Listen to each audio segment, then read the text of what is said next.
তুমি কতটা শিক্ষিত সেটা তার পরিচয় পাওয়া যায় তার ব্যবহারের মাধ্যমে, তার ভদ্রতার মাধ্যমে। হোক না সে অনেক, অনেক একটার পর একটার ডিগ্রিধারী, কিন্তু তাতে কোনো কিছু যায় আসে না।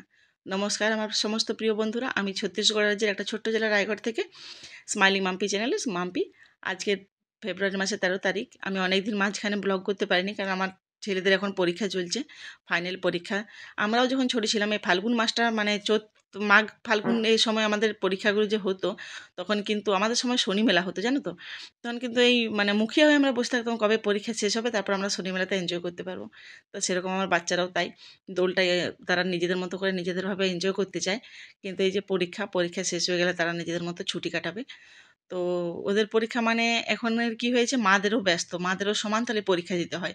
টিফিন বানানো, তাদেরকে সময় মতো পড়াতে বসানো, তাদেরকে সময় মতো খাবার দেওয়া, সময় মতো তারা খেলতে কোথায় গেল, কী করছে, কি সবটা নজর রাখা।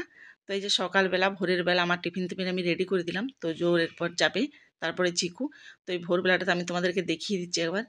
আর এখনের বাচ্চারা কী হয় বলতো, এখন এই যে স্মার্টফোনগুলোর জন্য না বাচ্চারা অনেক বেশি মানে স্মার্টফোনে এগ্রিপ্ট হয়ে গেছে।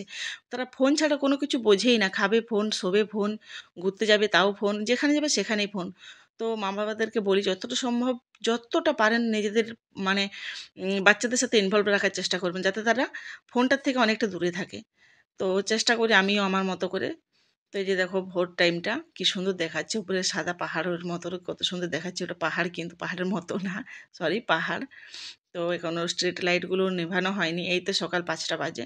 এরপর বাস আসবে তোজোর। তো এই ভোরের সময়টা, এই শীতকালের সময়টা একটু কষ্ট হয়, বাকি সময়গুলো তো বেশ ভালোই লাগে, সকাল সকাল উঠে পড়া হয়। তো শীতকাল অনেকটা ঠান্ডার সময়টা তো নিজেদেরই কম্বলের নিচ থেকে বার হতে ইচ্ছে করে না, ও তো বাচ্চা। তো মাঝখানে না 2 দিন বেশ গরম পড়েছিল, ভাবলাম হয়তো ঠান্ডাটা চলে গেছে, আবার এই 2 দিন বেশ ঠান্ডা লাগছে। তো তোজোর অলরেডি 2টো পরীক্ষা শেষ হয়ে গেছে, এই যে ওর বাস চলে এলো।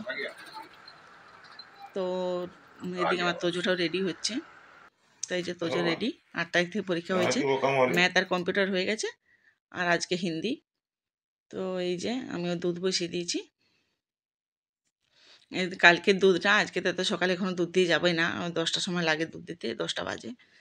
তো এই যে চিকুকে এরপর তুলছি, চিকুকে রেডি করব। তো বন্ধুরা, আমার চ্যানেলটা যদি ভালো লাগে অবশ্যই আমার চ্যানেলটাকে সাবস্ক্রাইব করে পাশে থেকো। এরপর আমাদের নাস্তা বানাবো রুটি, আমাদের দুজনের নাস্তা রুটি, এরপর আমরা রুটি খাবো। তো সকালে আমি মুড়িটাই বেশি পছন্দ করি, মুড়িটা খাই, কিন্তু ওর বাবা ঘরে থাকলে মুড়ি খেতে চায় না, তাহলে রুটি বানাই। নাহলে ওর যদি ডিউটি থাকে তাহলে আমি একা মুড়ি খেয়ে নিই, বাচ্চারা স্কুলে ওদের টিফিন ওরা নিয়ে যায়, ওর বাবা সকালে শিফট চলে গেলে আমি মুড়ি খেয়ে নিই। তো এবার রান্নার তোড়জোড় করবো। তো চলো বন্ধুরা, আজকের ভিডিওটা আমি এই পর্যন্ত রাখছি, এরপর আবার কন্টিনিউ ভিডিও আসবে। এগুলো সাদা শাক বাজার থেকে নিয়ে এসেছিলো, বাবা বললাম বেছে দাও।